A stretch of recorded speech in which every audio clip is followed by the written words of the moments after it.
feeling. You know. What does it look like now? Now I understand the first 3 singles that are going to be released will be from Lindsay in whatever order, Stevie and yourself. Mm-hmm. Do you know which one of your tracks is going to be strong contender? Yeah. Probably, I would think that for me it would be either Everywhere or Little Lies.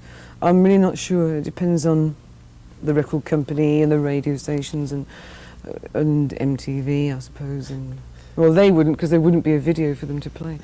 But it depends on the record company, I suppose, largely. What'll be next? How about the vitality of the band and the interaction now?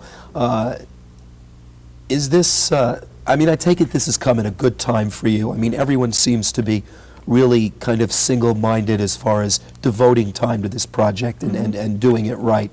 It seems like that, yeah.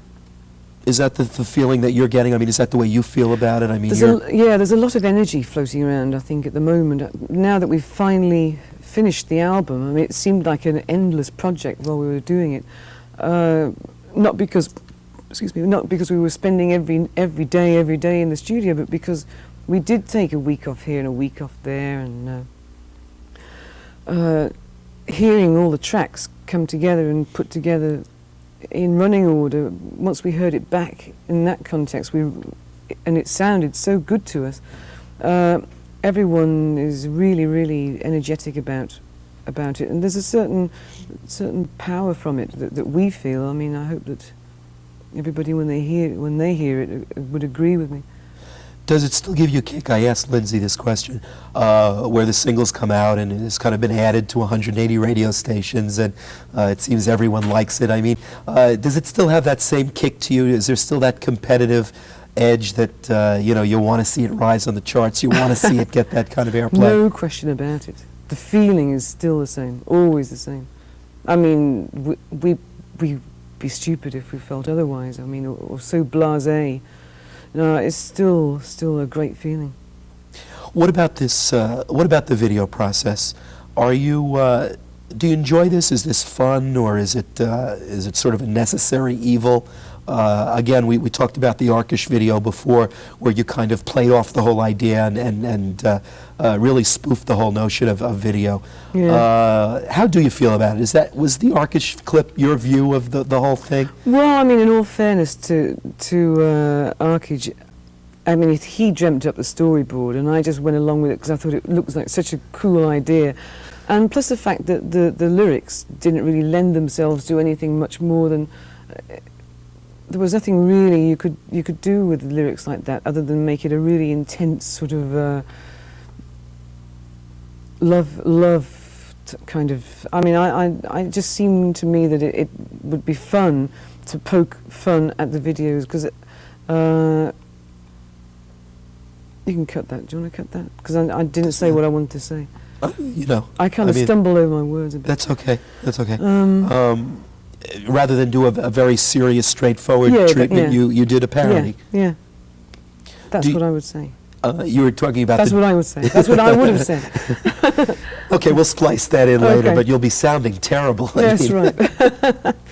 But again, I take it that your track will have a video involved also when it eventually comes out. Yeah, definitely.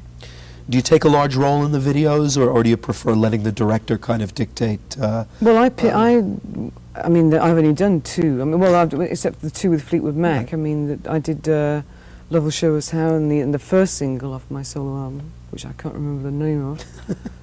What was it? My secretary can't remember that. No one knows. It was a huge hit song anyway.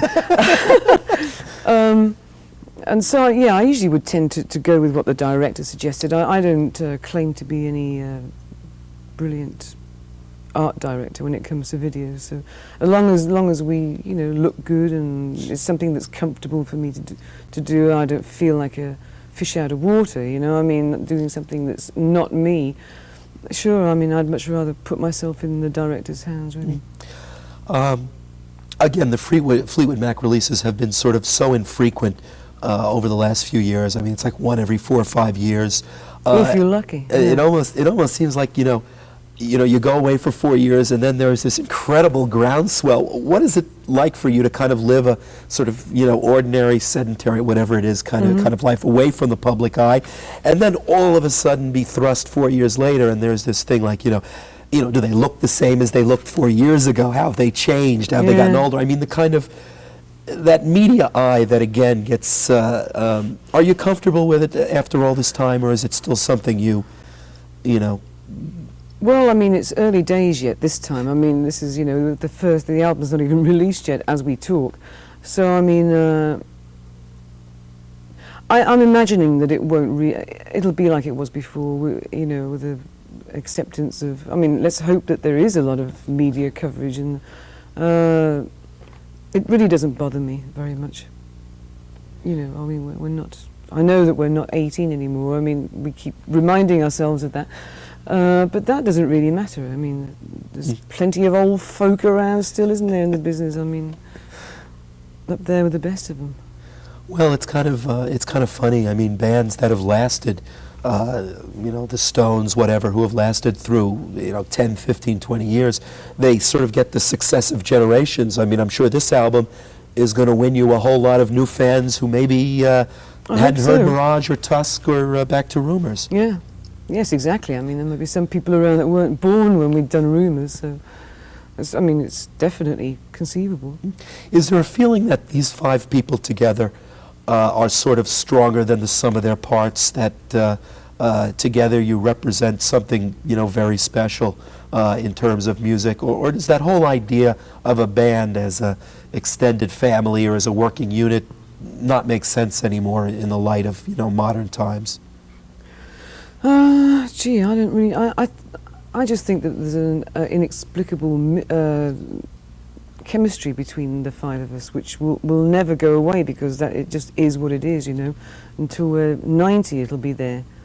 No matter how far we go apart in our different spheres of music, when we get together, it's just something that you know, sparks fly. And one last thing, if I might. I wonder, and it was something I asked John before, I mean, I'm just curious, it seems to me so difficult, or it would be difficult, to be emotionally involved with someone and then have that end and then work with them. I mean, this is something that everyone's always talked to about Fleetwood Mac, how you're able to do that within the context. I mean, you know, no one gets along with their ex-wife or ex-husband, that kind of thing. Is that difficult for you? I mean, John said you've gone to the point where you're just good friends now, and it's a smooth working relationship. Oh yeah. I mean, obviously we had a couple of years of it being a little bit touch and go there. I mean, in the working process of the band, but now, no. I mean, he's been married to his present wife longer than he was married to me for. So I think we've ironed out our differences now. No, we're friends. I love him as a friend. Thank you. You're welcome. Painless. Very Not painless. like a trip to the dentist. Very painless. Except for the stumble. I mean, you're not going to use it.